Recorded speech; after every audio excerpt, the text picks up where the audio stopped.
VSCC 24 news, सच के आगे कोई नहीं।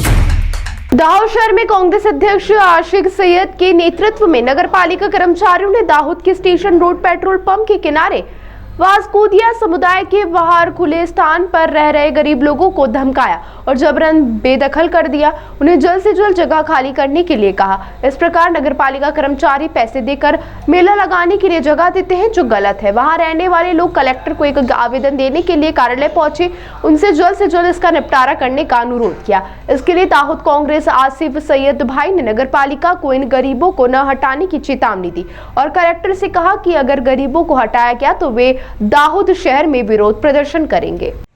જે પ્લોટની આપણે વાત કરી રહ્યા છે નગરપાલિકાના કોમન પ્લોટની, એની અત્યારે મને એવી માહિતી મળી છે કે એ પ્લોટને આઠમના મેળા માટે કોઈ પણ કોન્ટ્રાક્ટર યા કોઈને પણ મેળાપું કરી અને એને આપી દેવામાં આવ્યો છે।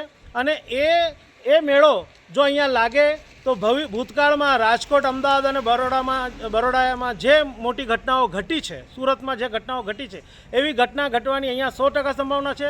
ત્યાં લાઇટના વાયરો અને જે તારો છે એ છૂટા પડેલા છે, ત્યાં ટ્રાફિકની પણ ફૂલ સમસ્યા છે।